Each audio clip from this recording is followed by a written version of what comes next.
d'Allah, le tout miséricordieux, le très miséricordieux. Ce qui est dans les cieux et ce qui est sur la terre glorifie Allah, le souverain, le pur, le puissant, le sage. C'est lui qui a envoyé à des gens sans livre, les Arabes, un messager des leurs qui leur récite ces versets, les purifie, et leur enseigne le livre et la sagesse, bien qu'ils étaient auparavant dans un égarement évident, ainsi qu'à d'autres, parmi ceux qui ne les ont pas encore rejoints. C'est lui le puissant, le sage. Telle est la grâce d'Allah qu'il donne à qui il veut, et Allah est le détenteur de l'énorme grâce. Ceux qui ont été chargés de la Torah, mais qui ne l'ont pas appliquée, sont pareils à l'âne qui porte des livres.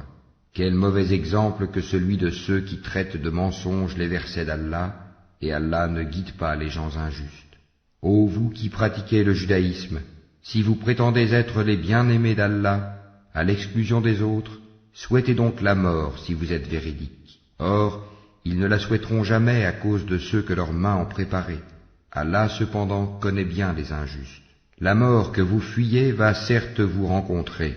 Ensuite, vous serez ramenés à celui qui connaît parfaitement le monde invisible et le monde visible, et qui vous informera alors de ce que vous faisiez.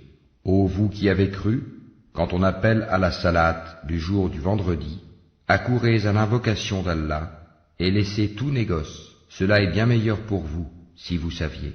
Puis, quand la salate est achevée, dispersez-vous sur terre et recherchez quelque effet de la grâce d'Allah, et invoquez beaucoup Allah afin que vous réussissiez.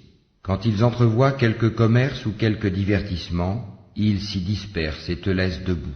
Dis, ce qui est auprès d'Allah est bien meilleur que le divertissement et le commerce, et Allah est le meilleur des pourvoyeurs.